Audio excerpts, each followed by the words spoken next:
Hola, bienvenidos una semana más a las entrevistas de la Asociación Capernaum.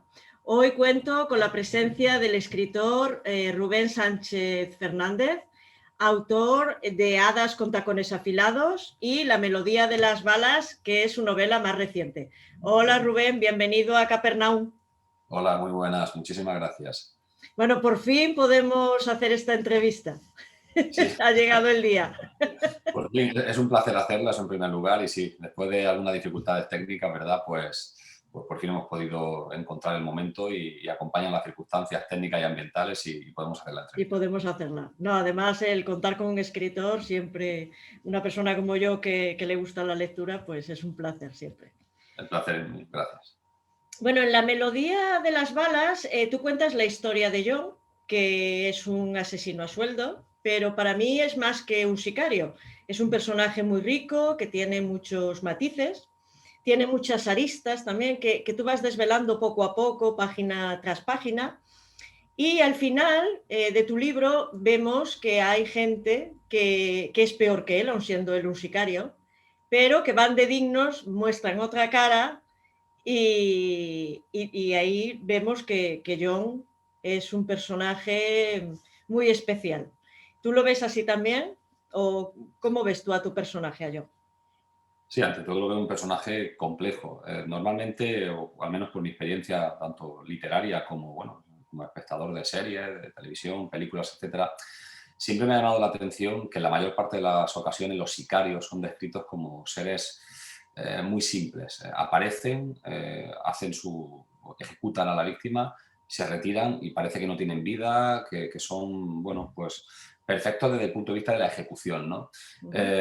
Yo cuando empecé a darle vueltas al personaje de John Cortázar, lo primero que quise transmitir al lector era que el sicario es una persona a la que el lector acompaña y que esa persona pues tiene sus problemas, sus inseguridades, sus desconfianzas, hay cosas que le salen mal, que le traicionan, etcétera, etcétera. Por tanto, ante todo creo que John Cortázar es un personaje complejo, que va más allá o que intenta romper los matices o los tópicos sobre el mundo del sicariato.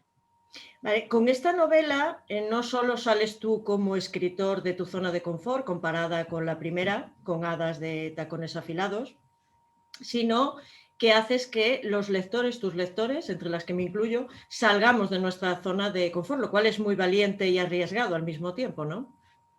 Sí, así es. La intención, como decía, era eso, era romper un poco con el tópico e intentar, perfilar un personaje que hiciera pensar al lector.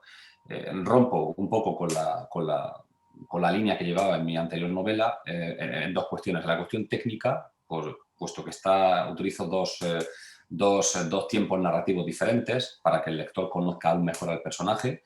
La cual primero se narra o se va alternando la trama en Valencia, cuando el sicario acude a Valencia durante las fallas para cometer, para cometer el encargo que tiene.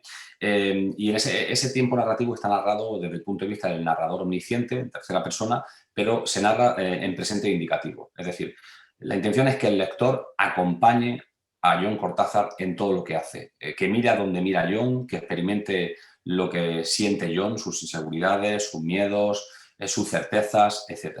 Y esta trama se alterna con otra trama del pasado de John que explica en gran parte por qué John llega a ser quien es, pero eso se narra en primera persona, como una especie de diario y en pasado, ¿no? Entonces, eso ya solamente desde el punto de vista literario, técnico literario, ya representaba un desafío. Y por otra parte, como he comentado antes, pues efectivamente, yo lo que pretendía era que el lector no fuese más allá de la típica novela en la que sabes que hay sicario, encargo y víctima. Y a partir de ahí sicario mata a la víctima y se acabó. No. Quería que el lector pensara, se cuestionara cosas durante ese acompañamiento que hace de John Cortázar durante toda su misión. Vale, ahora que me estás diciendo de la narración, que es verdad que hay presente y pasado, yo cuando la empecé a leer, cuando la iba leyendo, es más, se lo comenté hasta a una amiga porque me llamó mucho la atención. Cuando yo estaba leyendo la parte del presente, notaba que la narración iba muy rápida.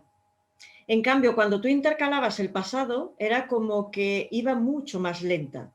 Y yo decía, mira, esto es como el mecanismo de un reloj interno, que la ruedecita esa que va hacia adelante y al mismo tiempo ves que da un puntito hacia atrás, Y me llamaba eso la atención y después a mitad de novela veía ya que el presente y el pasado van paralelos y van a la misma velocidad ya.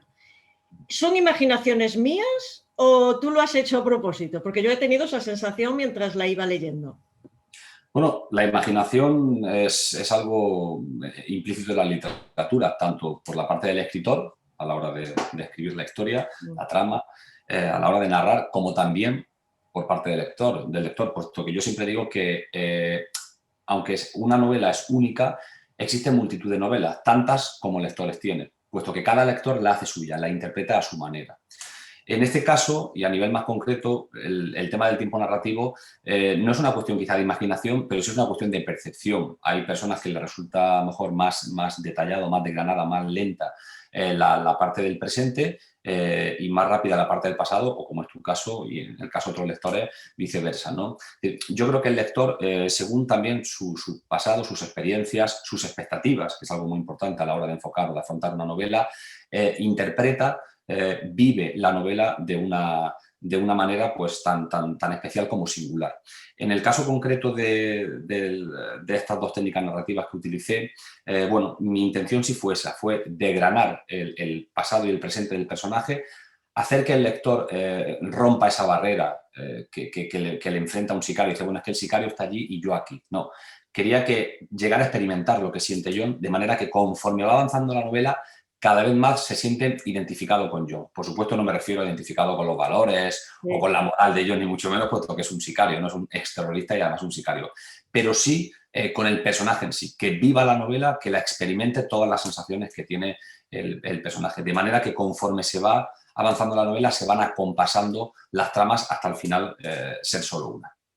Sí, además que me ha sorprendido con la trama, porque yo pensaba, viendo el tema, pensé que me ibas a llevar, ahora ya hablo de mí como lectora, que me ibas a llevar por ciertos caminos y de repente, además lugares que tú conoces, que dices, mira, va a ir por aquí. Pero no, no, no. De repente me rompiste el esquema y te vas por otras rutas no establecidas, por algo que yo no me imaginé que ibas a ir por ahí y que iba a dar este giro los acontecimientos. Entonces yo creo que es una novela muy valiente que merece la pena por eso, porque uno puede pensar un exterrorista que es un sicario y que nos vas a llevar por ciertos lugares y es todo lo contrario, con lo cual animo que la gente que no la ha leído la lea por este motivo, porque sorprende y en estos tiempos que vivimos, que estamos rodeados siempre de cosas que pasan muy rápido y en un minuto pasan muchísimas cosas, tú nos llevas a un sitio nuevo y dices, mira, merece la pena que alguien te sorprenda, porque parece que es imposible que en estos tiempos que corren alguien nos pueda sorprender. Bueno, pues en primer lugar, me alegra muchísimo que como lectora te haya sorprendido, puesto que evidentemente es uno de los objetivos, no el único, pero sí es uno de los objetivos cuando, o al menos de mis objetivos cuando escribo una novela, ¿no? Que el lector, entretener al lector y sorprenderle en la medida de lo posible. De hecho, el personaje de John Cortázar me sorprendió hasta a mí. A la hora de, cuando empecé a darle vueltas a la idea, me parecía muy atractiva esa idea, ¿no? de alguien que ha estado dentro, en el seno de una organización terrorista, que de repente esa organización se acaba, él queda bueno, pues olvidado de la mano de Dios y se tiene que replantear su vida, tiene que reinventarse con el, bueno, pues con el único oficio, con uno de los dos oficios que le dan bien, que en este caso es matar, ¿no? Y respecto al tema del terrorismo, es cierto también que tuve que enfrentarme con muchos prejuicios y todavía me enfrento, puesto que a la hora, si no yo como persona, sí como autor, puesto que me pasó con una agencia literaria, me pasó con editoriales, que incluso decían que no, que una novela sobre ETA no, puesto que al final siempre se toma partido por uno de las dos partes y tal. Entraron una serie de disquisiciones que se notaba que no habían leído la novela, puesto que la novela no va sobre ETA, no es una novela sobre el terrorismo, ni mucho menos. Sí es cierto que se habla de ETA y del terrorismo, pero para explicar por qué John Cortázar es quien es. Es decir, para saber quién es, lo primero que tenemos que leer es sobre quién fue y por qué a día de hoy es quien es, ¿no? Por tanto, me alegra mucho que muchos lectores, y es cierto que cada vez más, sean valientes, se atrevan con la novela, dejen de lado prejuicios y aquellos que la han leído finalmente, prácticamente todos me confirman eso, que le ha sorprendido, puesto que esperaban que la novela fuera sobre un tema tema y lejos de ir sobre ese tema, bueno, pues trata una serie de temáticas y de tramas completamente inesperadas. Pues mira, ahora que hablas de eso y el otro día que estábamos tú y yo hablando de este tema, fue curioso porque ayer estaba viendo el programa que hace en YouTube el doctor Gaona, La Reunión Secreta. Y en un momento determinado del programa están hablando del tuit que sacó Otegi por la muerte de Julen Madariaga. Y se les fue el programa. Era en directo y se fue. Y entonces volvieron a conectarse, empezaban a hablar, 8 minutos, fuera otra vez. Y al final no pudo terminar el programa por hablar de este tema de lo que estás diciendo tú. Y claro, me llamó la atención, tú y yo estábamos hablando precisamente de estos temas y a él le ocurre también, esperemos que ahora no nos pase a nosotros cuando nos la pongan. Sí, que no falta la conexión. Bueno, salen en tu novela lugares tan dispares como puede ser Túnez, Colombia, Euskadi, Valencia. Hablas de terrorismos muy diferentes, pero al mismo tiempo que son iguales. Puede ser que la forma sea diferente, pero el fondo es exactamente igual. Veo que te mueves como pez en el agua en cualquiera de estos escenarios que tiene la novela y en épocas tan diferentes, lo cual es de agradecer. Se ve que te has documentado, que sabes de lo que estás hablando. No pasas ahí por encima, sino que te sumerges. Sí, en cuanto a los ambientes, sí es cierto que yo siempre persigo que, lejos de ser meros escenarios, por lo que deambulan los personajes, procuro siempre que expliquen también parte de la acción. Lo mismo Valencia en Fallas que Venezuela, Colombia, incluso Túnez. Mi intención siempre, y para eso escribo, corrijo, rompo, vuelvo a corregir, etcétera, es siempre que todos esos ambientes aporten algo, sean, por decirlo de algún modo, seres vivos, no sean, insisto, meros escenarios por los que los personajes deambulan y podrían estar lo mismo en una calle de Valencia que de Albacete o de Cuenca. No, cada escenario lo elijo o procuro elegirlo con precisión para que aporte algo a la historia y sea algo, pues una especie de simbiosis entre el personaje, el escenario y el lector, que conformen un trío que se retroalimente. En cuanto a la documentación, claro, es necesaria. Si quieres escribir sobre terrorismo, si quieres escribir sobre ciudades, culturas, ambientes, sobre los personajes que viven en esos ambientes, esas culturas, no tienen más remedio que documentarte. En mi caso, dedico muchísimo tiempo a documentarme, a preguntar.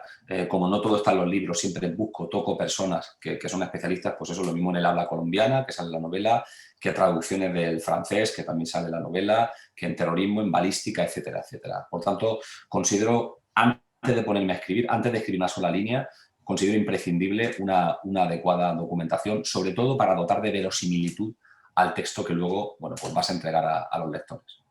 No, además, por ejemplo, nosotros que vivimos en Valencia, tú y yo, Valencia, para el que no lo conozca, es una ciudad que tiene mucha luz, tiene mucho color, como dice la canción, y además en Fallas tiene mucho más. Es espectacular, Valencia en Fallas. Pero en cambio en la novela sale un poco negra, quiero decir. Me alegra mucho que la hayas ambientado aquí en Valencia, porque parece como que no puede ser una ciudad literaria, porque generalmente se piensa, ahora menos, pero que el crimen y las novelas negras tienen que ocurrir en ciudades donde llueve, donde hace frío, en esos ambientes, y en cambio tú has roto con ese cliché porque las has ambientado en lugares donde hace mucho calor, porque está Valencia, está Túnez, está Colombia, quiero decir, quitando Euskadi, que también tiene sus días de sol y calor, rompiste con eso, lo cual me alegra porque veo que Valencia es más, en Valencia ocurren cosas. Entonces, y además yo creo que en los sitios donde hace calor, sinceramente, creo que pasan más cosas que allá por arriba donde hace más frío, llueve y nieva, que no pasan tantas, sinceramente. Bueno, hay mucha novela negra, pero que no ocurren tantas cosas en la vida real como a lo mejor en un sitio donde hace calor. Sí, es que de nuevo volvemos al desafío, ¿no? Todos tenemos muy presentes en nuestra mente pues, los típicos ambientes de la novela negra y del cine negro. Y aunque también es cierto que en la melodía de las balas aparecen también esos ambientes, pues yo también quería aportar algo diferente, ¿no? Por otra parte, también era una deuda para mí ambientar una novela, en parte ambientarla en Valencia, que es la ciudad que me ha acogido desde hace ya 13 años, y en una fiesta tan peculiar que yo, pues eso, desde hace 13 años he aprendido a vivirla, como son las fallas, ¿no? Mm. Lo cual también tiene un sentido, puesto que cuando un sicario viene aquí a Valencia pues eso, a ejecutar a una víctima, a cumplir un encargo, la primera misión que tiene es la de pasar desapercibido. Normalmente la novela negra se pasa desapercibido por la oscuridad, por las sombras, por los ambientes dudosos, ¿no?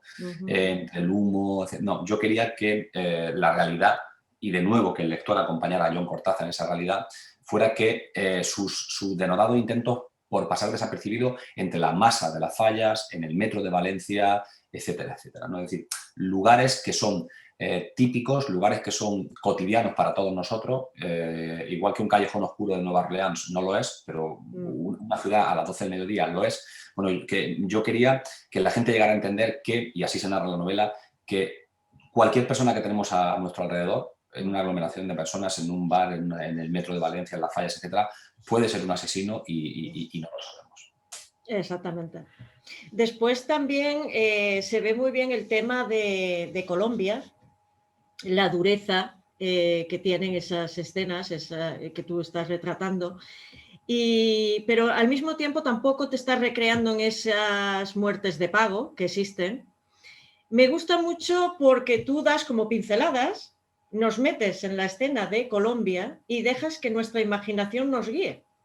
Y eso es muy bueno, porque si tú nos narraras la escena realista, pues tú a lo mejor te imaginas lo que estás narrando, pero a mí me pasó cuando yo estaba en Colombia, claro, tú me pones 3 pinceladas, mi imaginación va por libre y sientes ese miedo, esa opresión de vivir en ciertos lugares de Colombia, de lo que vive la gente allí.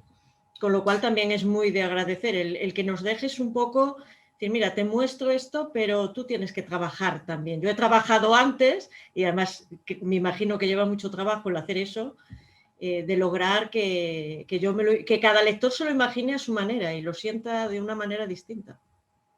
Pues en el caso de Colombia, Venezuela y Colombia, que son los dos países, a caballo entre los dos países lo que transcurre una de las tramas, una de las subtramas de la novela, también de nuevo tuve que recurrir a una ingente documentación, estudiar muchísimo sobre el sicariato, sobre las ciudades, planimetría, distancias, medios de transporte, etc. Y de nuevo también acudí a personas originarias de aquella zona para que me asesoraran. Me costó muchísimo encontrarlas, pero al final las localicé para que me asesoraran sobre modismos, coloquialismos en el habla, hasta la dieta, de qué comen, cuánto cuesta un medio de transporte, etcétera, el cambio entre las monedas de ambos países, todo eso para dotar de esa verosimilitud de la que hablaba antes, ¿no?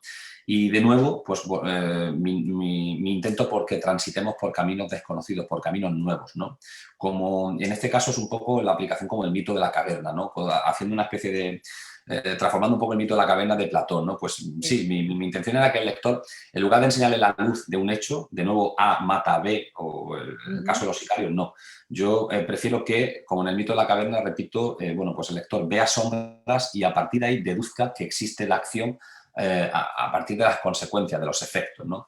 Sobre todo porque lo que me interesa es mostrar el lado humano de los personajes. Y con el lado humano no lo digo en sentido positivo, sino en el lado humano con su connotación peyorativa también, con sus miserias, con sus virtudes también, con sus dudas, etc. Y eso es lo que pretendía narrar con la vida dura, durísima, que transcurre tanto en la zona fronteriza entre Venezuela y Colombia como en el sicariato de Medellín, de la ciudad de Medellín. Sí, además, hablando ya de Jon, por ejemplo, también juegas muy bien ahí con las emociones porque sentimos el miedo que tiene Jon, que es un sicario. Es que, a ver, a lo mejor cuando vamos a enfrentarnos a tu novela, yo por lo menos, vas con una idea. Y entonces, claro, lo que menos te imaginas en el mundo es que un sicario tiene miedo. Y ahí vemos, sentimos y palpamos y masticamos el miedo que tiene Jon. Porque lo muestras, ahí sí que lo muestras con crudeza, decir, mira, tiene miedo. Y eso a mí me llamó poderosamente la atención, el decir, mira, un sicario que tiene miedo. Claro, es que por eso, como decía antes, no he visto que se trate eso habitualmente. Es que los sicarios, como los terroristas, son seres humanos. Y con esto quiero decir pues eso, que tienen miedo, que tienen debilidades, que tienen hambre, que tienen limitaciones que tienen que solventar, que deben solventar para en este caso, bueno, pues cumplir su objetivo, ¿no? Que es el objetivo del personaje. Yendo un poco más allá, claro, lo que siempre he querido es eso, que el lector llegue a empatizar de manera literaria, repito, a tal modo con el personaje conforme avanza la novela, conforme transcurre la novela, que al final llega a estar realmente interesado por decir, oye, a ver si lo consigue. ¿Qué va a pasar? ¿Conseguirá su Sí, sí, sí, propósito o no lo sí. conseguirá? Y ese es el objetivo de humanizar al personaje. Y con humanizar quiero decir el hacer ver que es igual que nosotros, Sí, puesto que sí, tiene sí, las mismas sí. vulnerabilidades y limitaciones, ¿no? Como decía antes, que no llega, golpea y se va. Eso sería un camino fácil y, bueno, pues quizá demasiado fácil. Sí, es verdad. Y otra cosa también que, aparte de, bueno, ya hemos visto la ciudad, el personaje, pero también con los ambientes. Para mí, los ambientes que tú recreas son personajes de la novela.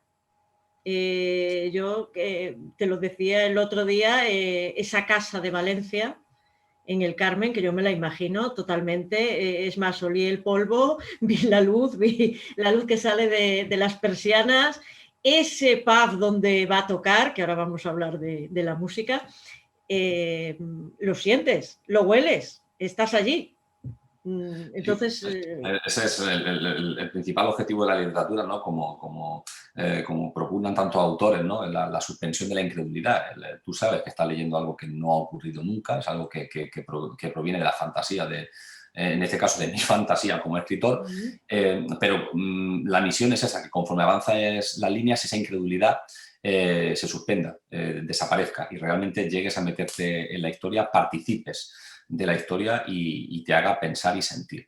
Entonces, bueno, pues por eso yo procuro poner muchísimo cuidado en esa corrección reiterada de la que hablaba antes, a la hora de construir esa amalgama, ese puzzle, esa amalgama de piezas hasta darle un sentido, tanto en los personajes como en lo que hacen, como en los ambientes en los que viven. Oye, y si lo he conseguido, pues sí, lo has evidentemente... conseguido. Es que además diferencias, me gusta mucho porque tú diferencias muy bien. Yo estoy en Valencia, estoy en Túnez, estoy en Túnez. No es la misma persona, no es la misma persona la que está en Euskadi, que fue terrorista, no es la misma persona, a ver, es la misma persona, pero ves la evolución vital de esa persona, porque no es lo mismo cuando somos jóvenes, mediana edad y cuando eres anciano. Entonces tú también lo llevas por ahí. No es lo mismo John de Euskadi que John de Colombia, que John de Valencia. Y claro, cuando tú nos lo muestras en Valencia desde el principio, pero nos lo vas mostrando en las otras áreas, dices, ahora ya entiendo por qué John es como es. Y eso es lo que te hace acercar al personaje. Lo has conseguido muy, muy bien en ese sentido. Ese era mi objetivo.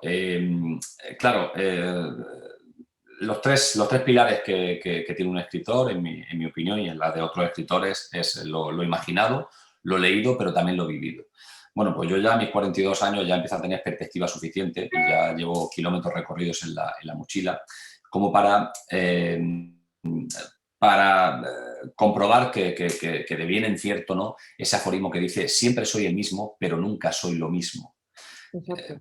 Entonces, cuando yo escribía sobre John, claro, ponía mucho cuidado para que el lector viera cuándo es el John joven, cuándo empieza a tener, bueno, pues a palpar sus primeros contactos con el terrorismo, por qué se hace terrorista, pero no deja de ser un John inmaduro, joven, con muchísimos problemas, que no encuentra su lugar en la sociedad, ¿no? Bueno, luego también se narra cuando el John es adulto, como John ya pues tiene eso, ya todo su mundo, todos los ideales, como nos pasa a cierta edad, bueno, pues ya notamos que empiezan a, ¿verdad?, a oxidarse un poco y hay que buscar otro o que combatir los antiguos ideales, como es el caso de John. Por tanto, como nunca soy el mismo, pero, o sea, siempre soy el mismo, pero nunca soy lo mismo, bueno, pues ese era mi objetivo y espero haberlo cumplido, ¿no? Que conforme vais leyendo sepáis distinguir.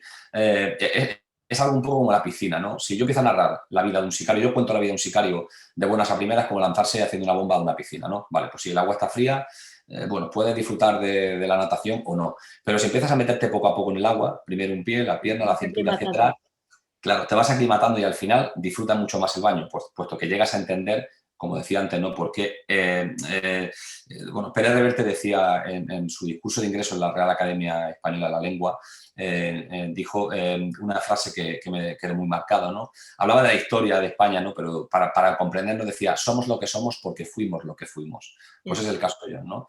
Vamos entrando poco a poco en la piscina, empezamos a paladear el personaje, su historia y sus ambientes. Y solamente comprendiendo el pasado del personaje podemos llegar a disfrutar de la lectura del presente y del futuro de ese personaje que es John Cortázar y todo lo que le rodea. Otro personaje que sale en tu libro, que no es humano, es la música. Es un libro musical. Quiero que me hables por qué jazz y por qué este tipo de música y cómo has elegido la lista de canciones. Bueno, que nos lo cuentes un poco, para además la gente que quiera leer el libro o que lo ha leído y no se ha enterado de lo de la música, para que nos lo cuentes y puedan escuchar también esa música.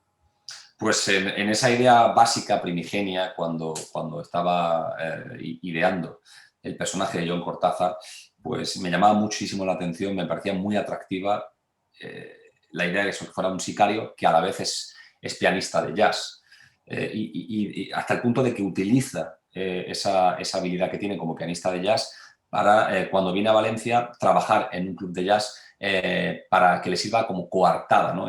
Para explicar, en caso de que algo salga mal, el porqué, para justificar el porqué de su presencia en la ciudad de Valencia. Por tanto, armar toda una trama, toda una novela en torno a un exterrorista que a día de hoy es sicario y además pianista de jazz, bueno, pues me parecía lo suficientemente atractiva como para que mereciera la pena escribir toda una novela. En cuanto al jazz, es un género que yo he descubierto pues ahora en mi madurez, y lo he descubierto con muchísimo gusto, pues, puesto que también está rodeado de tópicos, pero creo que puede sacarse muchísimo jugo de ese género musical. Y bueno, claro, como tiendo a nivel literario tengo siempre una excesiva tendencia a complicarme la vida, siempre quiero empezar ideas muy básicas, pero luego se me empiezan a complicar y eso me exige una gran labor de investigación, de documentación, pero bueno, al final espero que el resultado quede bien. Bueno, pues me di cuenta de que me había metido en un gran lío cuando empecé a escribir o cuando trataba de escribir sobre jazz, puesto que escuchar música, bueno, pues es relativamente fácil, pero describirla no. Y adecuar ciertas melodías, ciertos estándares de jazz a ciertas escenas, acciones, sentimiento y pensamiento, bueno, pues describir la música, pues como comprenderás es muy difícil. Sí. O al menos a mí me lo resultaba. Para ello tuve la impagable colaboración de un gran pianista de jazz que es Ramón García, y bueno, que además es mi primo, por tanto todo queda en familia. ¿Todo queda en familia? Pero que aunque sea familia, no le resta ni un ápice de valor, que es un grandísimo pianista de jazz. Y bueno, pues él me ayudó a descubrir qué melodías eran las adecuadas, me las explicaba, me las analizaba, las detallaba, para adecuar cada una de esas melodías a las diferentes escenas, para que pegaran, para que pudiéramos asociarlas y concatenarlas con las diferentes escenas, para que acompañaran los estados de ánimo de los personajes y, por tanto, también de los lectores. De hecho, una vez que finalicé la novela, se me ocurrió la idea de crear una lista de reproducción, una playlist que dicen ahora, en Spotify. Entonces los lectores que lean la melodía de las balas pueden entrar en Spotify y con el mismo título, La melodía de las balas, hay una lista de reproducción pública en la cual aparecen todas las melodías que salen en la novela. De manera que cuando está leyendo las diferentes escenas en las que el jazz tiene algo que ver, tiene un sentido, bueno, pues pueden poner esa melodía para que les acompañe durante la lectura de la escena. Bueno, y además decir también que tienes una página web donde cuentas, lo cual nos gusta mucho a los lectores, cómo pensaste la novela, cómo vas construyendo esa novela. Y entonces, el que se quiera conectar también a esa página web, ahí está toda la información, están tus libros y se ve cómo trabajas. Entonces, es un gustazo también. Lo pondremos todo en el cajetín del vídeo para que la gente tanto tu página web, la lista de Spotify, para que la gente se pueda conectar, para que quede todo claro. Porque yo te sigo y me gusta mucho. Porque es verdad, siempre queremos saber, cuando nos gusta un libro, seguimos a un escritor, cómo lo hace o cómo se le ocurrió esto. Y ahí lo cuentas todo perfectamente. Sí, pues es algo que a mí siempre me ha llamado la atención, igual que en el cine, ¿no? Con los making of, ¿no? El cómo se hizo. A mí Sí, siempre desde pequeño me encantaba esa, me encanta eso. claro, el cómo se destripa, ¿no? Ver las entrañas de cualquier tipo de arte, ¿no? Y el tema de la literatura obviamente no podía ser una excepción. De manera que, bueno, pues en mi página web, en rudosacer.com, inauguré una sección que se llamaba Anatomía, que se llama Anatomía de una novela. Es una autopsia, una disección de la novela, en particular de la melodía de las balas. Durante la escritura de la misma llevé un diario en un cuaderno, porque una de las cosas que yo colecciono son cuadernos. Entonces llevaba un diario en ese cuaderno en el cual iba anotando pues, escenas, iba por Valencia, hacía fotografías, calculaba los tiempos en diversas escenas en las que personajes tienen conversaciones o van andando. Bueno, pues yo hacía el recorrido, iba haciendo anotaciones, calculaba el tiempo que se tardaba realmente en mantener una conversación real o cuánta distancia se recorría. Era importante para ciertas escenas que, bueno, que no revelaré aquí para no destriparlas. Y todo eso, bueno, las dificultades con las que me encontraba, como he comentado antes, ¿no? Con el habla colombiana, con la cuestión del jazz, que fue muy complicada, con cuestiones sobre árabe, por el tema de Túnez, traducciones del francés, etc. No, pues, todas esas dificultades que yo iba teniendo, cómo se me ocurrieron las diferentes ideas, tramas y subtramas, todo eso lo iba anotando en un diario, del cual luego he ido extractando ciertos párrafos y he volcado en esa sección que se llama Anatomía de una novela, la cual, por cierto, tiene bastante éxito es cierto que tiene mucho éxito entre los lectores, por lo que veo que tú y yo no somos rara avis, ¿no? Sino que no somos una rara avis, sino que muchísima gente le gusta saber, pues eso, un poco la trama y el andamiaje de cómo se sustenta toda una novela. No, además hay una cosa que a mí me gusta porque dices, cuando lees novela negra, yo que leo mucha novela negra, pues yo qué sé, a veces ahora estoy leyendo una en Copenhague, pues no me puedo ir ahora mismo a Copenhague si tengo una duda, pero con la tuya que me surgió una duda en un sitio que no voy a desvelar tampoco para no decir nada, aquí cerquita de mi casa, y allá me fui y dije yo, uy, y mira, 27 años que llevo yo viviendo en Valencia y digo, uy, pues mira, hasta aquí, no lo había visto, no, si tú no lo cuentas. Y eso también es un gustazo, el que pasen cosas en la ciudad donde vives y que puedas ir pues tras los pasos del escritor y del personaje. Entonces, eso también es de agradecer. Yo por lo menos te lo agradezco. Pues yo, como siempre, lo he agradecido en películas y en libros, puesto que una gran parte, bueno, una parte importante de mi biblioteca también no la ocupan no solamente los libros de los escritores, sino libros sobre los escritores, sobre su vida, sobre sus técnicas, sobre sus costumbres, sus rituales literarios, etc. Entonces, bueno, pues como a mí no me gusta hacer lo que no me gusta que me hagan y me gusta hacer lo que me gusta que hagan, ¿no? Bueno, pues en este caso dije, bueno, vamos a hacer esa anatomía de la novela y, bueno, ya te digo que compruebo con agrado que ha tenido mucho éxito, lo cual me alegro, y seguiré colgando, bueno, pues en breves artículos, que es de lo que se trata, para que la gente vaya viendo un poco los secretos de cómo escribir la melodía de las balas. Por eso que muchas gracias, porque además eso lleva su tiempo, con lo cual es muy de agradecer. Bueno, yo tengo en mi Instagram tengo una frase que dice: ¿cómo ser un asesino sin tener problemas con la ley? Sé un escritor. Igual es cierto, porque dices, bueno, si yo me cargo a alguien en la vida real, me voy a la cárcel. Si yo escribo un libro y me cargo a 200, pues a lo mejor hasta me dan un premio literario, con lo cual, y hay veces que da un gustito eso de poder escribir y decir, mira, este me cae gordo, yo me lo cargo aquí y te quedas muy a gusto. A ver, la pregunta a lo mejor parece obvia, pero te la voy a destripar un poquito. Si te sentiste cómodo en el papel de sicario, pero en el sentido emocional, quiero decir, tú eres un escritor y un escritor que trabaja con su imaginación, con lo cual está claro que tú puedes ser lo que tú quieras. No hay límites a la imaginación de nadie ni de un escritor.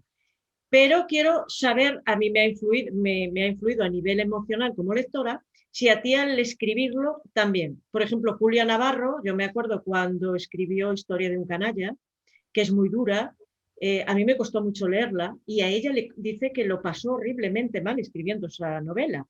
El ser ese personaje tan canalla y tan horrible que no tenía nada bueno.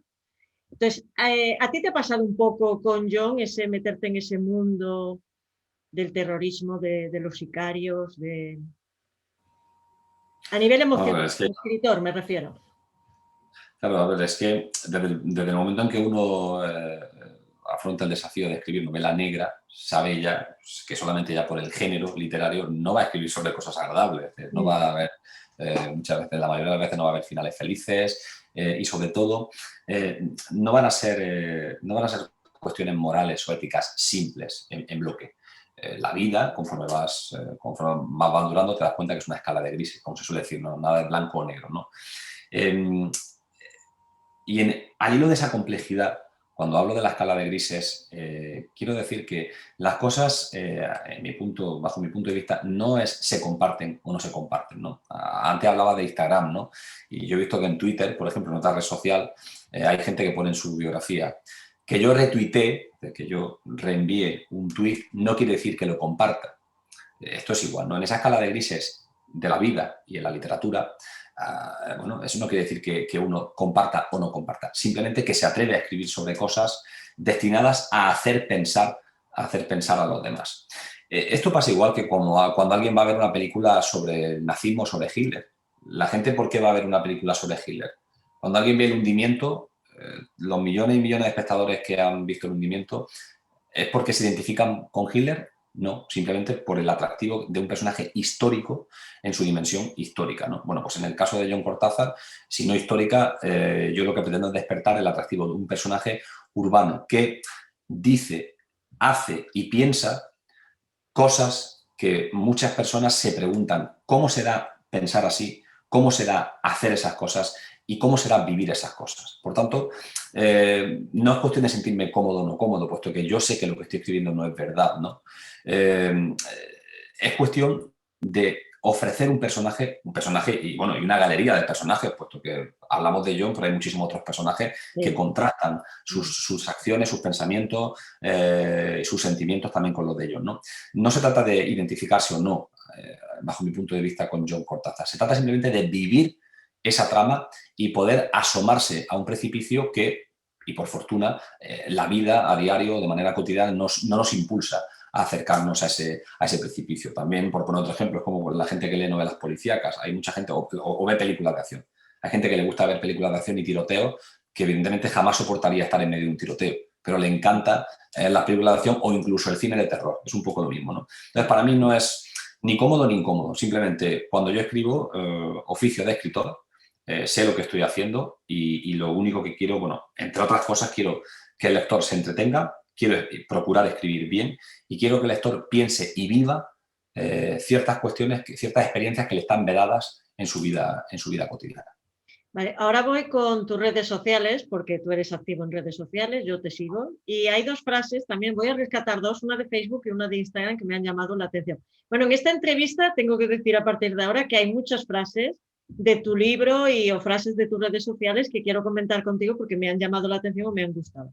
La de Facebook dice, los libros son armas poderosas, no solo contra la ignorancia, lo son también contra el insomnio, la soledad, el exceso de recuerdos, los días demasiado largos y las noches excesivamente cortas, con lo cual estoy súper de acuerdo.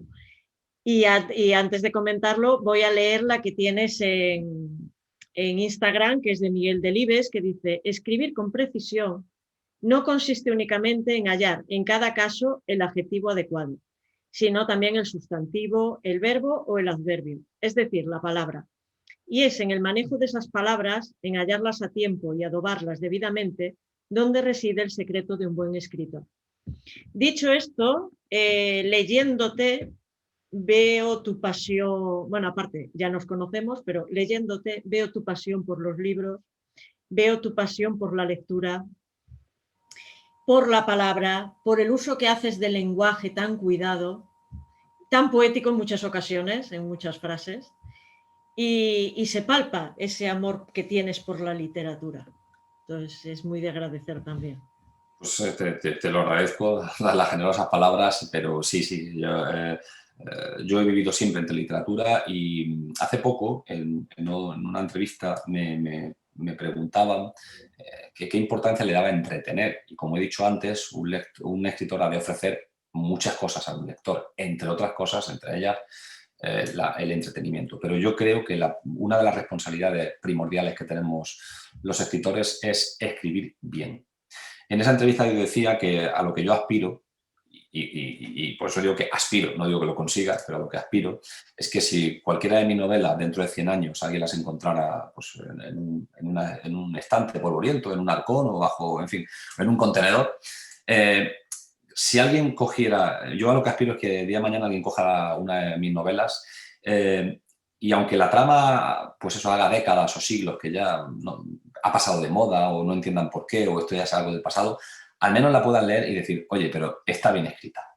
Entonces yo concedo muchísima importancia a la técnica literaria, a la escritura. Como decía también Quevedo, ¿no? A pesar cada palabra, sopesarla, pulirla, que cada palabra diga lo que tiene que decir. Eso es un entrenamiento constante, puesto que cada vez que escribes tienes aciertos, pero también equivocaciones. Siempre las equivocaciones te duelen muchísimo. Pero a cambio aprendes y dices, el próximo artículo, la próxima novela, la próxima línea, procuraré no cometer lo que para mí es un error, ¿no? Por tanto, sí, yo la técnica literaria me parece, escribir bien me parece un objetivo primordial. Y esto pasa un poco como el doblaje, ¿no? Cuando la gente siempre dice, la mejor prueba de que una película está bien doblada es que no te das cuenta, ¿no? Te crees tanto al personaje que realmente el personaje que ves en pantalla no está hablando tu idioma, sino que lo está poniendo otra persona, pero lo hace tan bien que lo olvidas y te crees toda la película. Pues esto es igual. Yo creo que cuando una persona disfruta una novela y no está entretenida en decir, oye, aquí hay una cacofonía o qué mal escrita está, o ha hecho un uso abusivo de los adverbios, etcétera, etcétera, bueno, pues eso significa que se acerca mucho a algo que está bien escrito. No, además he de decir que el hecho de solo hablar de John en esta entrevista es algo, no es fortuito, es algo que he hecho a propósito, porque es lo que tú decías antes, salen más personajes, pero no he querido tocarlos, porque como para mí fue un descubrimiento, quiero que la gente vaya al libro y de la mano de John se deje conducir y que los encuentre, como los encontré yo. Entonces, por eso no estoy tratando de hablar de los otros personajes, porque creo que eso que has hecho tú también, pues que la gente lo haga también, que se sumerja en la vida de John y vaya descubriendo lo que hay, como lo ha descubierto John en su vida y como lo descubrimos en nuestras vidas, que no se descubren todos los personajes el primer día que naces. Claro, es que es lo que comentábamos antes. John es un poco el hilo, un poco no, es el hilo conductor y es el que yo siempre he pretendido que el lector le acompañe, ¿no? Y que sientan todo lo que él siente y lo experimente. Y efectivamente, a partir de ahí y de la mano, por decirlo de algún modo, ¿no? Coloquial, pues empiezan a surgir una serie de personajes que no solamente explican por qué John es quien es, sino que condicionan todo lo que le va a ocurrir al sicario protagonista de la novela. Así es. Además, también vemos cómo los terroristas y el sicario intentan diferenciarse entre ellos cuando la verdad es que todos matan, unos por dinero y otros por los mal llamados ideales, que realmente no existen, pero que llevan al mismo destino. Tú escribes en el libro, existen dos clases de hijos de puta, los que ejercen gratis y los que lo hacen por dinero. Sí, esa es una frase de uno de los personajes de Elvis. Y efectivamente, es decir, uno de los temas que se tratan, bueno, son varios temas que haciendo un poco siguiendo un hilo conductual, se trata, la novela también va, y eso cuando se empieza a conocer a John, el lector se da cuenta enseguida, la novela también va de esa reflexión sobre el miedo a envejecer, sobre los años pasan, como comentaba antes, ¿no? Los ideales se caen, los ideales se derrumban, John Cortázar está desengañado, tiene miedo a hacerse viejo, su madre ha muerto, todo su mundo se derrumba y tiene que sobrevivir.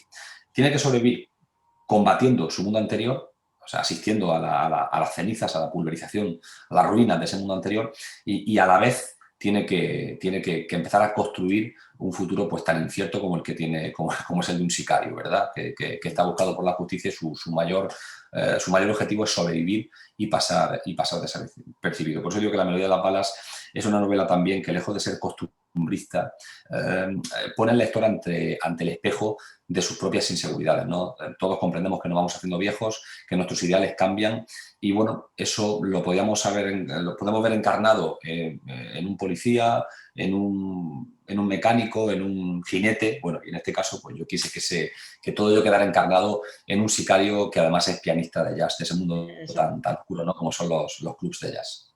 Bueno, yo cuando leo, me acuerdo antes que cuando yo era más joven, y bueno, yo leo desde que aprendí a leer, soy lectora, entonces yo leía un libro y tú pensabas que lo acababa de comprar, porque no se notaba ni una mancha.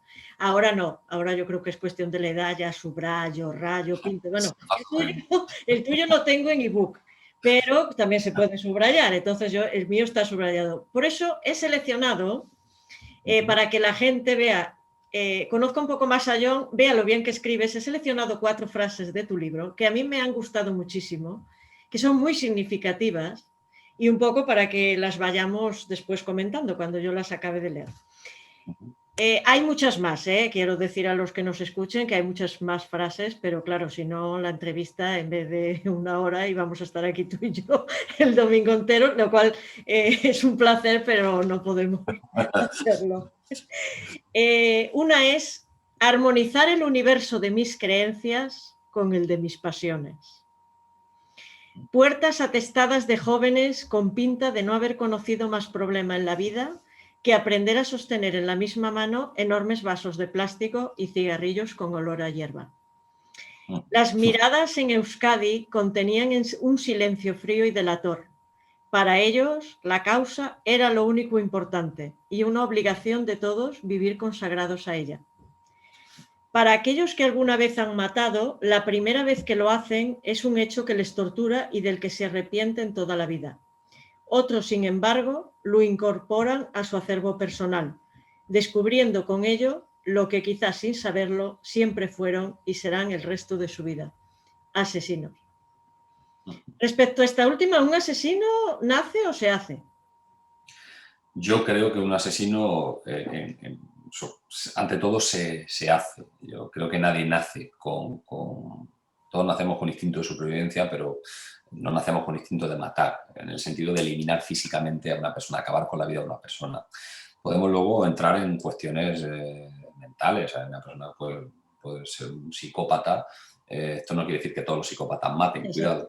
Pero bueno, vamos a poner, ¿no? Por poner un ejemplo, que alguien puede tener un desprecio absoluto por los valores y no empatizar con nadie, y un desprecio por todo lo demás, que bueno, que puede hacerle más propenso podría llegar a hacerle más propenso a eliminar físicamente a alguien para conseguir los objetivos, puesto que carece de ese freno ético, moral o educativo que tenemos, ¿no?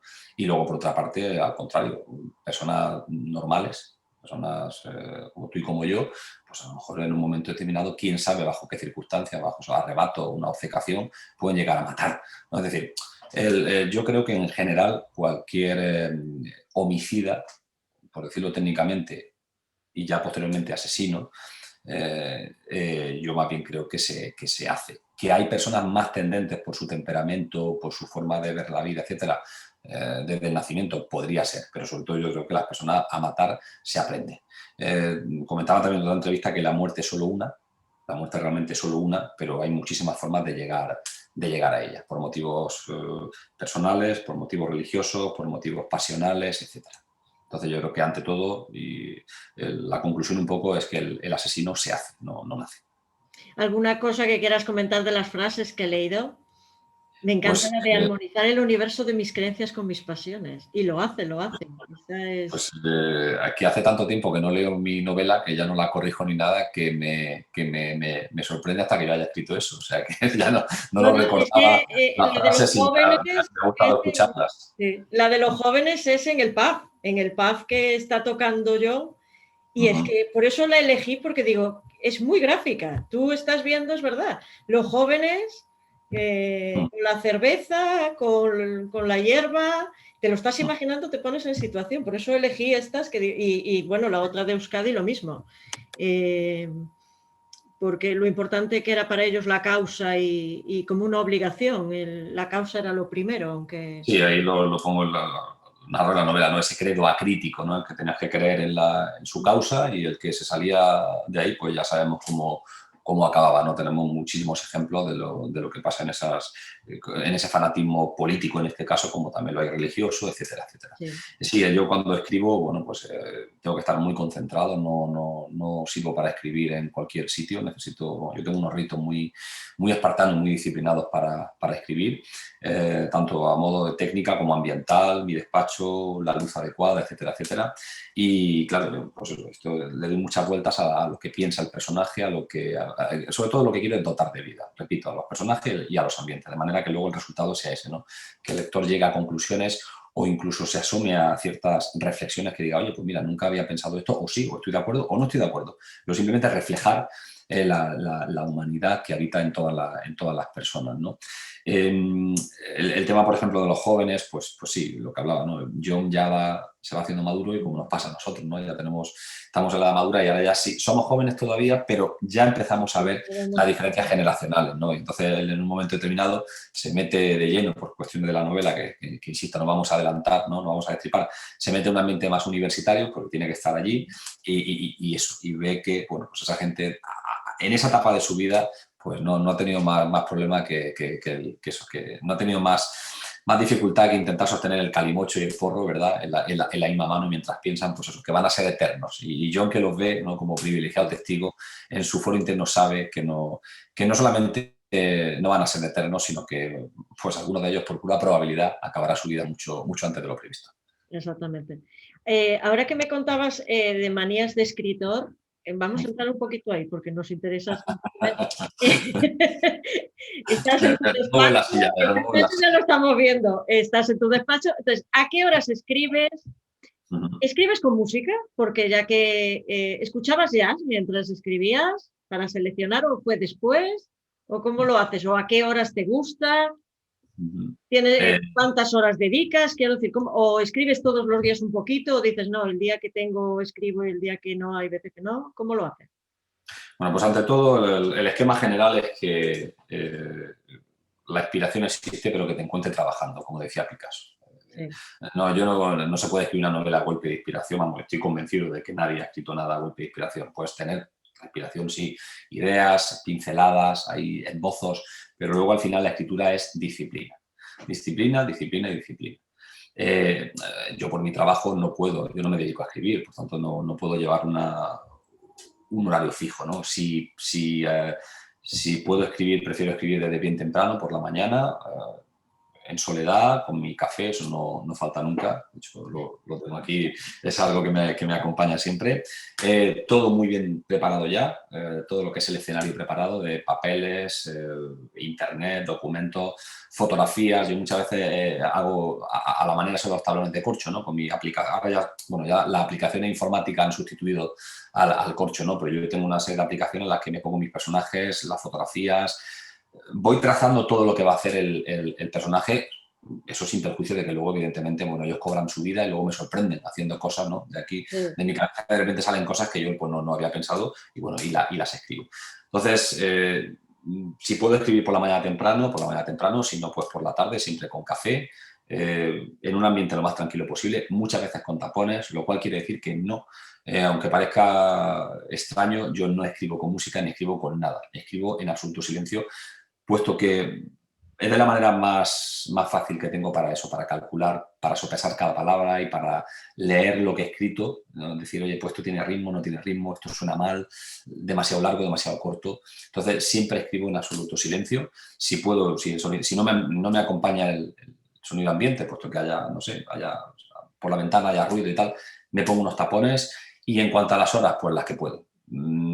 Lo mismo puedo escribir 4 horas al día, 5, a veces 2. Hay días que no escribo porque no puedo escribir, no tengo tiempo para escribir. Pero sobre todo eso es disciplina, un adiestramiento constante y sobre todo y ante todo romper mucho y corregir mucho. Te sorprendería a lo mejor si te enseñara la cantidad de folios que he podido romper y hasta que una escena yo cuando escribo la escena, las hago en papel, las imprimo, las corrijo, monto otra vez el puzzle y vuelvo otra vez a reescribirla. De manera que muchísimas escenas las he podido reescribir 20, 25, 30 veces. Hasta que ¿Pero reescribes mientras escribes o la terminas y reescribes? Bueno, es que realmente lo de terminar, es que no yo consigo, bueno, a mi editora hasta el último momento, ya cuando estábamos ya con las galeradas, me decía, te voy a matar. Me decía, Me porque yo enseñaste. quería conocerle, quería, no, esto espérate, porque si quitamos este adjetivo y lo sustituimos por este y tal. Entonces yo realmente, yo doy las cosas por terminada casi por imperativo editorial y es lógico, ¿no? Al final tienes ya que decir, se acabó, ya tienes que dejarla marchar y ponerte con otra, ¿no? Porque ya la sustituye, esa disciplina queda sustituida por la ilusión de empezar otra. Pero yo realmente escribo las cosas, las imprimo, las leo, las tacho, vuelvo otra vez sobre ese papel, vuelvo otra vez a escribirla en la pantalla del ordenador, vuelvo a imprimirla y así. Es una especie, es lo mismo que la escultura, ¿no? Primero el bloque, el mármol lo haces a grandes rasgos y luego ya empiezas a pulir los detalles una y otra vez, hasta que ya queda lo más pulida que, bueno, pues que los plazos editoriales y el tiempo te permiten. No, además, doy fe, no me extraña que tu editora se pusiera así, porque doy fe de haber visto esos tachones y las rayas en esas libretas. Algunas tachadas con mucha rabia. Con muchas rayas, tachadas, que dices, Dios mío, no. Esto, muchas veces he anotado cosas, esto es un asco, esto no vale la pena, tal, la rompo y vuelvo a empezar y así hasta que al final, bueno, pues intento pulirla lo mejor posible hasta que ya sí. Ya llega un momento que digo, bueno, ya creo que ya no puedo hacer más, esto es lo que es. Hacer más ya implicaría escribir otra novela completamente diferente y a partir de ahí ya dice, bueno, venga, vamos a pasar a la siguiente y que esta ya, pues eso, anide en cada lector y que cada uno pues saque sus propias conclusiones. No, además parecía de estos papeles de Top Secret que está más tachado que palabras sí. A la vista te dejan leer. Desde un principio tienes la novela, quiero decir, en el momento que te pones a escribir, sabes perfectamente todo lo que va a ocurrir, el final lo tienes todo. Un día me decía, bueno, cuando entrevisté a Pere, que él tenía todo enfrente, los personajes, cada historia, además en colores, y era ya sentarse e ir escribiendo las escenas. ¿Tú trabajas igual o dejas un poco que vaya cambiando? Sí, pero no. Vamos a ver, esto sería un poco como un viaje. Yo cuando voy a viajar tengo previsto toda la logística.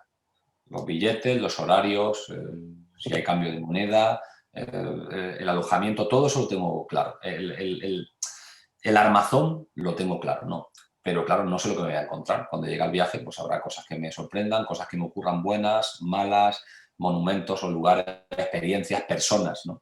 Pues esto es igual. Yo, evidentemente, tengo una trama, tengo algo fundamental, un esquema general y eso sí lo necesito. Los personajes son los que son, los ambientes ya los tengo estudiados, la parte que he dicho de documentación, etcétera. Pero a partir de ahí les dejo que vuelen libres. Si no, no me merecería la pena escribir, no puedo hacer un documental, ¿no? Me gusta también sorprenderme a mí mismo. De manera que yo tengo clara cuál es la ruta, pero a partir de ahí lo que la imaginación diga, ¿no? La labor de documentación es la que lo sostiene, se camina sobre ella, pero a partir de ahí, bueno, pues a ver lo que ocurre, ¿no? Hasta el punto, y esto me ocurre hasta el punto de que a veces hay personajes que desaparecen. Yo a veces llevo escrito en media novela y de repente digo, este personaje no tiene fuerza, lo elimino. Eso te obliga a reescribir toda la novela, toda esa parte de la novela. De hecho, hay personajes los que tienen personajes secundarios en esta y en alguna otra novela que tienen tenían una profesión o un oficio. Me di cuenta que, bueno, pues en mi opinión no funcionaba y a mitad de la novela decidí, pues llevaba un tercio de la novela, decidí cambiarlo. Digo, no, me parece más interesante que tenga este oficio porque me va a permitir dar la réplica al personaje principal de otro modo. Entonces vuelvo a reescribir la novela. Por tanto, sí tengo claro cómo se llama, su temperamento, su carácter, ese camino, pero luego, oye, pues dejo que la imaginación y la literatura me sorprendan a mí mismo. Yo considero que si a lo largo del proceso de escritura logro sorprenderme a mí mismo, tengo más probabilidades de sorprender al lector. Bueno, no puedo dejar de preguntarte en este momento algo que, como ya hemos acabado de leer esta novela, ¿en qué estás? Si estás en algo, si nos vas a volver a sacar de la zona de confort y no se parece ni a la 1, ni a Hadas con tacones afilados, ni la melodía de las balas, ¿y en qué estás? Ya sé que los lectores es que somos así, de, mira, hemos acabado algo ya demandamos más. Pues es buena señal y te agradezco el interés. Aparte lo comparto, puesto que yo, en este caso como escritor, como lector desde luego, lo comparto, pero también como escritor, ¿no? Como he dicho antes, las novelas es como todo en la vida. Empiezas con mucha ilusión, pero luego son 1 año y medio, 2 años, 3 años de escritura y eso, pues eso te exige una disciplina. Al final es una rutina y una monotonía. Por eso de ahí la necesidad un poco de sorprenderme a mí mismo, de disfrutar en el camino, ya que demanda algo tan disciplinado. Como en la escritura, bueno, pues por lo menos que disfrutes el proceso. Esto quiere decir que ahora, claro, ya tengo varias ideas en la cabeza, en las cuales en breve empezaré ya el trabajo de documentación de mi siguiente novela. Lo que pasa es que todavía la tengo en un estado tan embrionario que no me atrevo a decir, no me atrevo a dar demasiadas pinceladas porque igual luego, por lo que acabo de decir, no se parece demasiado a lo que he dicho. Y eso me pasó con esta novela, que en una mesa redonda en la que participé en la primera edición de Cartagena Negra, sobre novela negra, pues me preguntaron ahí ante el público que cuál era mi siguiente novela, que era esta, y dije, di una serie de pinceladas que luego unas se cumplieron y otras no. Y alguien me ha dicho, oye, pero esto que comentaste, la novela no hay nada. Digo, claro, porque todavía no había empezado. Estaba ahí todavía no haciendo un poco el esquema general. Por tanto, sí tengo ya... tengo ahí tres ideas que tienen que fusionarse en una sola. Estoy muy ilusionado con la nueva novela, pero me vas a permitir y me vais a permitir el resto de espectadores que me lo reserve y que poco a poco ya iré dando pistas cuando tenga ya consolidadas, cuando estés convencido de que esa idea van a fructificar en una nueva novela. No, además, ahora que acabas de nombrar el Cartagena Negra, voy a decir una cosa. El que nos escuche, que conozca a los de Valencia Negra, por favor, ya que estamos en Valencia y tiene nuevo libro aquí Rubén Sánchez Fernández, queremos verlo en Valencia Negra cuando pueda hacerse Valencia Negra. Por favor, si alguien nos escucha. Te agradezco. Me hablabas de tus lecturas, como estás ahí en el despacho, no sé si tienes ahí los libros que sueles leer. ¿Tienes alguno de esos interesantes para que nos muestres que está leyendo ahora mismo Rubén Sánchez? Sí, bueno... Te pongo un aprieto. No, ninguno. Tenía que levantarme y salir de plano. Pero bueno, te lo puedo... Mira, ahora mismo por lectura llevo varias. Yo, como todos los lectores, ¿no? Tengo lecturas nuevas y releo mucho. También es cierto que releo mucho, ¿no? Pues porque hay libros que los disfrutas sinceramente. Ahora, digamos, un poco estoy en cuanto a lecturas, quitando temas de trabajo y de estudio. En cuanto a lecturas, ahora mismo, bueno, pues llevo un poco temas de psicología criminal, todo el tema de mapas criminógenos, secuestros, psicopatías, etcétera, que es un tema que la psicología criminal me interesa mucho, la clínica y la criminal. Y bueno, pues son textos ya profesionales, universitarios, que dedico tiempo al día a leer. Luego también estoy leyendo un libro sobre Vargas Llosa, como he dicho antes, sobre Vargas Llosa, que no de Vargas Llosa, en el cual es una especie de ensayo de recopilación de artículos suyos que se editaron tanto en la versión en versión inglesa como en versión española, sobre pues eso, la vida del escritor, ¿no? ¿Qué le ha influido en la cultura latinoamericana para sus novelas? El tema, bueno, pues las dictaduras, la técnica literaria, como lo que hablábamos antes también, ¿no? Cómo escribe. Su primera novela, ¿no? La ciudad de los perros, las dificultades que tuvo, etc. Es decir, de nuevo volvemos a esos cimientos, ¿no? que sostienen la literatura y que siempre me gusta explorarlo. Entonces, ahora mismo, por lecturas como tal, estoy siguiendo esas. Y luego, nada, pues también me estoy empezando a documentar para mi próxima novela, pero bueno, como he dicho, ya iré algo cuando tenga algo más sólido. Bueno, a lo mejor con el tiempo, mira, tú que tomas estos apuntes para anatomía de una novela, si lo vas haciendo con todas las novelas, algún día podemos tener ahí un ensayo para conocerte más tu forma de trabajar y tu forma literaria y para que los demás aprendan o el que está empezando pueda seguir unas pautas. Entonces tendré que trabajarlo mucho más porque no creo que tenga digo con el tiempo para un ensayo, pero sí, ya. Voy a trabajarlo más todavía para que tengan esa calidad. Hay una frase que tú escribes de Ortega y Gasset en tu libro que es muy buena, que refleja además muy bien los tiempos que vivimos, que el mayor crimen está ahora no en los que matan, sino en los que no matan, pero dejan matar. Y esto ha ocurrido durante toda la historia. Y bueno, ahora ocurre, fíjate, ya con esto del COVID, de cómo se está llevando el tema de la pandemia, no es ya que te pongan una pistola y te maten, sino decisiones que tomas o que no tomas que hacen que la gente muera. Entonces esta frase me parece muy bien, muy acertada además en estos momentos. Sí, esa frase bueno, posee el mismo espíritu que la que dijo Edmund Burke, ¿no? Británico, que decía que lo único, que es muy conocida, ¿no? Que lo único necesario para que el mal triunfe es que los hombres de bien no hagan nada. Exacto. Al final, el tema de la pandemia, el tema del terrorismo, los delitos sexuales, la trata de seres humanos, el hurto a la señora de la esquina o al señor, al anciano, ¿no? Es decir, al final, el mal existe, pero parte del mal también ocurre pues, porque la gente no...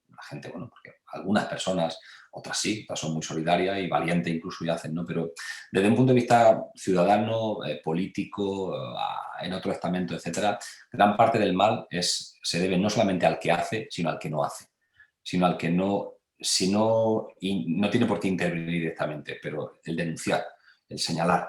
Y eso también es una responsabilidad del escritor. No quizá de una manera explícita, entonces no sería literatura, sería otra cosa, ¿no? Sería quizá un atestado policial o sería un ensayo.